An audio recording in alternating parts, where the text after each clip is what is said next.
Hello everyone, welcome to my channel. I am your host. And today, we are going to talk about one of the most amazing fighters ever made. Not only it is a supersonic multi-role fighter with 4th generation technologies and 5th generation capabilities, but also it has an interesting history. So let's get started. In 1976, the Soviet Union began development of a new fighter called the T-4. This project was headed by the Sukhoi Design Bureau. The main objective for this aircraft was to have a maximum speed of Mach 2 at a flight altitude of 15 kilometers. But during its development, it turned out that the requirements were unclear.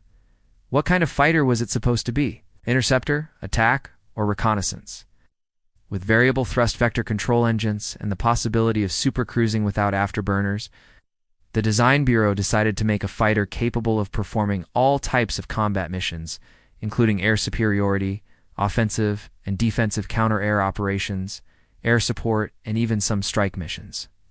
The aircraft was designed to carry up to 8 tons of weapons and have a range of at least 1,500 kilometers.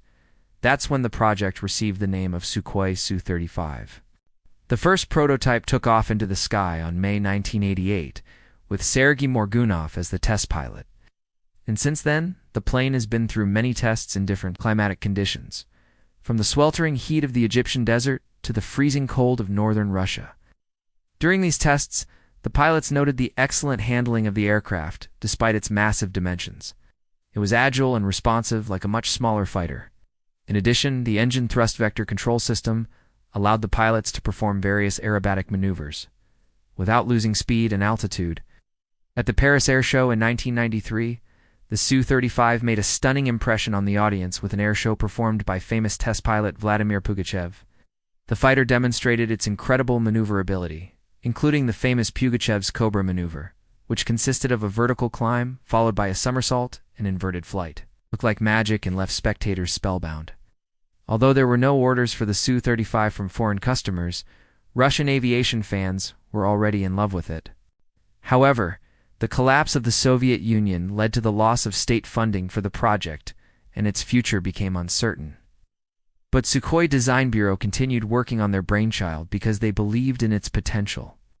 They made minor adjustments to the design and created a new prototype. In 1999, it was decided to hold a public demonstration of the Su-35's capabilities and win over the NY Russian military to its cause. But during the presentation, an unexpected problem arose. There was no parachute in the cockpit of the aircraft, and the ejection seat did not work, and so the pilot had only one way out. He opened the emergency exit right in the cockpit and jumped out with a parachute. Of course, this incident could have ended the program once and for all, but the generals were still intrigued by the fighter and gave permission to continue testing. As a result, the Su-35 entered service in the Russian Space Forces in 2008 and then in the Russian Air Force in 2010. However, its combat use has been limited. This is due to a number of reasons. On the one hand, the Su-35 is an expensive aircraft, and its cost exceeds $30 million. In addition, it requires expensive maintenance and a large number of spare parts. Over the years of operation, the Su-35 has proven itself to be a reliable and high-tech aircraft. In 2015, the Russian Ministry of Defense announced plans to modernize the entire fleet of Su-35 fighters, enhancing their combat capabilities.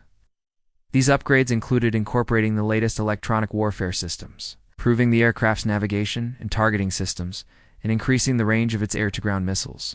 Despite being an advanced fighter, the Su-35 faced stiff competition from the 5th-generation fighters, particularly the American F-35. When comparing these two aircraft, it becomes clear that the F-35 has significant advantages in terms of stealth technology, sensor fusion, and data exchange with other aircraft. Nevertheless, the Su-35 remains a formidable opponent with its thrust vector control engines and powerful weapons.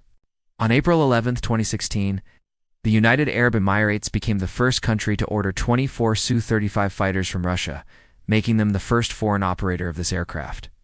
The UAE ordered the aircraft under a government-to-government contract signed in 2010, but the deal was only revealed 5 years later. Each aircraft costs approximately $25 million, bringing the total contract value to around $750 million. The Russian military is scheduled to supply the UAE with 12 single-seat and 12 double-seat variants of the Su. Su-35. The first batch of 8 aircraft was delivered between late 2016 and early 2017, and the remaining 16 are expected to be delivered by the end of 2018. Interestingly, these will be the first twin-seat Su-35s to be used by any country other than Russia. But why did the UAE decide to purchase the Su-35? Well, the reasons lie in the plane's outstanding technical characteristics. First of all, the Su-35 has thrust vector control engines, which give it greater maneuverability compared to conventional fighters. Secondly, the aircraft can carry a variety of modern air-to-air and air-to-surface missiles, as well as bombs and other munitions.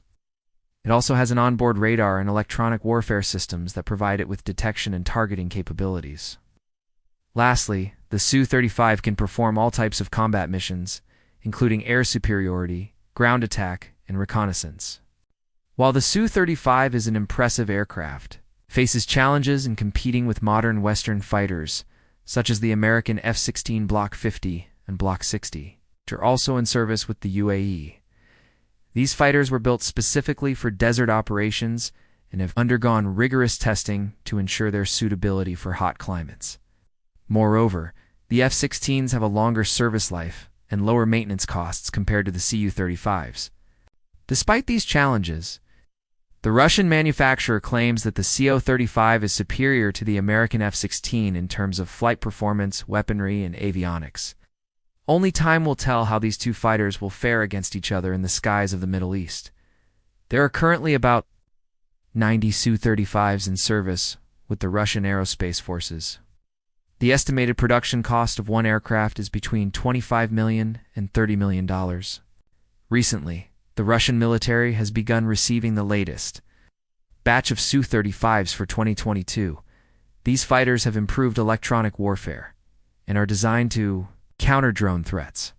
In 2020, the Russian military received 76 Su-35s, including 10 single-seat and 66 double-seat variants. The plan is to produce up to 76 more aircraft by 2028, although funding constraints may affect this schedule. In addition to the UAE, there have been rumors that Egypt and Vietnam have also expressed interest in purchasing the Su-35 fighter jets. These countries have previously operated Russian aircraft and have experience maintaining and using them. However, no official orders have been confirmed yet. That's all for today's video. I hope you enjoyed it and learned something new. If you have any questions or comments, please leave them below. Don't forget to subscribe if you haven't already. We have a lot of interesting content planned for the near future, and we would love for you to be a part of our community. Thank you for watching, and see you in the next one.